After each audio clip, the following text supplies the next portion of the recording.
श्री कनकधारा स्तोत्रम श्री शंकराचार्य द्वारा लिखा गया माँ लक्ष्मी जी का आशीर्वाद प्राप्त करने का एक शक्तिशाली स्रोत है।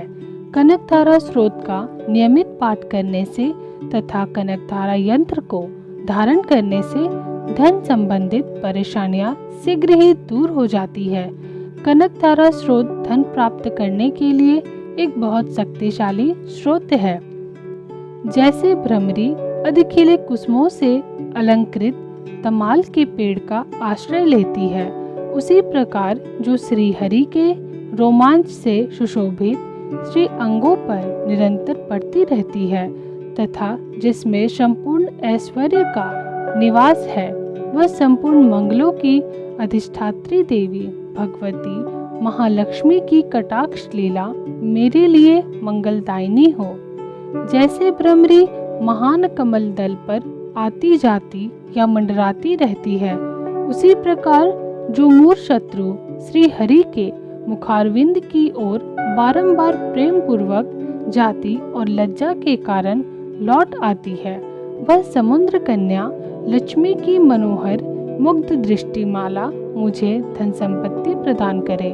जो संपूर्ण देवताओं के अधिपति इंद्र के पद का वैभव विलास देने में समर्थ है, मुरारी श्री हरि को भी अधिकाधिक आनंद प्रदान करने वाली है तथा जो नील कमल के भीतरी भाग के समान मनोहर जान पड़ती है, वह लक्ष्मी जी के अधखुले नयनों की दृष्टि क्षण भर के लिए मुझ पर भी थोड़ी सी अवश्य पड़े।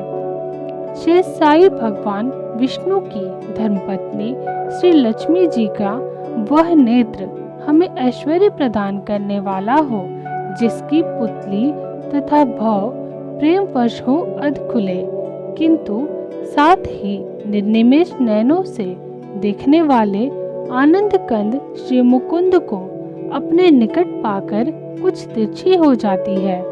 जो भगवान मधुसूदन के कौस्तुभ भमनी मंडित वक्षस्थल में इंद्रनीलमयी हारावली सी सुशोभित होती है तथा उनके भी मन में प्रेम का संचार करने वाली है, वह कमल कुंजवासिनी कमला की कटाक्षमाला मेरा कल्याण करे। जैसे मेघों की घटा में बिजली चमकती है, उसी प्रकार जो कैटव शत्रु श्री विष्णु के काली मेघमाला के समान श्याम सुंदर वक्षस्थल पर प्रकाशित होती है, जिन्होंने अपने आविर्भाव से भृगुवंश को आनंदित किया है तथा जो समस्त लोकों की जननी है, उन भगवती लक्ष्मी की पूजनीय मूर्ति मुझे कल्याण प्रदान करे।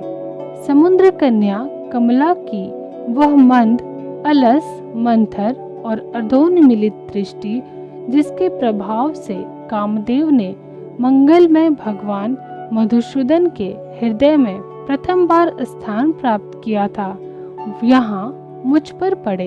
भगवान नारायण की प्रेयसी लक्ष्मी जी का नेत्र रूपी मेघ दया रूपी अनुकूल पवन से प्रेरित हो दुष्कर्म रूपी घाम को चिरकाल के लिए दूर हटाकर विषाद में पड़े हुए मुझ दीन रूपी चातक पर धन रूपी जलधारा की वृष्टि करे।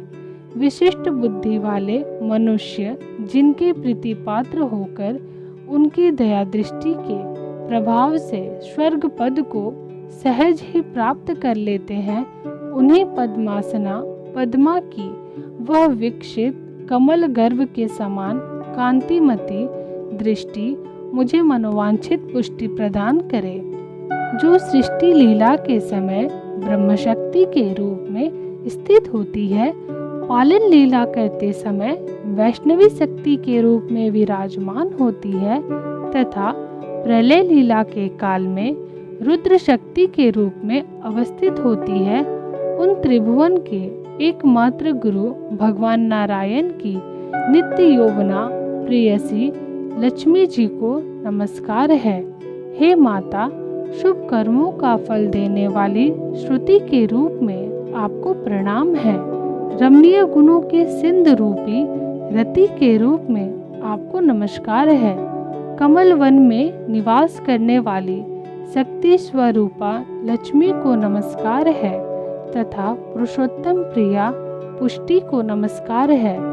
कमल वदना कमला को नमस्कार है। क्षीर सिंधु में संभुता श्री देवी को नमस्कार है। चंद्रमा और सुधा की सगी बहन को नमस्कार है। भगवान नारायण की वल्लभा को नमस्कार है। कमल सदृश नेत्रों वाली माननीय माँ, आपके चरणों में की हुई वंदना संपत्ति प्रदान करने वाली, संपूर्ण इंद्रियों को आनंद देने वाली, साम्राज्य देने में समर्थ और सारे पापों को हर लेने के लिए सर्वथा उद्यत है। मुझे आपकी चरण वंदना का शुभ अवसर सदा प्राप्त होता रहे। जिनके कृपा कटाक्ष के लिए की हुई उपासना उपासक के लिए संपूर्ण मनोरथों और संपत्तियों का विस्तार करती है, श्री हरि की हृदयेश्वरी उन्हें आप लक्ष्मी देवी का मैं मन, वाणी और शरीर से भजन करती हूँ। भगवती हरि प्रिय, आप कमल वन में निवास करने वाली हो। आपके हाथों में लीला कमल सुशोभित है। आप अत्यंत उज्जवल वस्त्र, गंध और माला आदि से शोभा पा रही हो। आपकी झांकी बड़ी मनोरम है। त्रिभुवन का ऐश्वर्य प्रदान करने वाली देवी, मुझ पर प्रसन्न हो जाओ। दिग्गजों द्वारा स्वर्ण कलश के मुख से गिराए गए आकाश गंगा के निर्मल एवं मनोहर जल से, जिनके श्री अंगों का अभिषेक किया जाता है, संपूर्ण लोकों के अधीश्वर भगवान विष्णु की गृहिणी और क्षीर सागर की पुत्री उन जगजननी लक्ष्मी को मैं प्रातःकाल प्रणाम करती हूँ।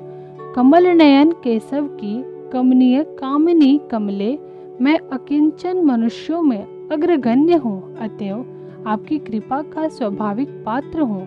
आप उमड़ती हुई करुणा की बाढ़ की तरल तरंगों के समान कटाक्षों द्वारा मेरी ओर देखो। जो लोग इन स्तुतियों द्वारा प्रतिदिन वेदित रही स्वरूपा त्रिभुवन जननी भगवती लक्ष्मी की स्तुति करते हैं, वे इस भूतल पर महान, गुणवान और अत्यंत सौभाग्यशाली होते हैं तथा विद्वान पुरुष भी उनके मनोभाव को जानने के लिए उत्सुक रहते हैं। इस प्रकार श्रीमद् शंकराचार्य रचित कनक धारा स्रोत संपूर्ण हुआ। जय माँ लक्ष्मी।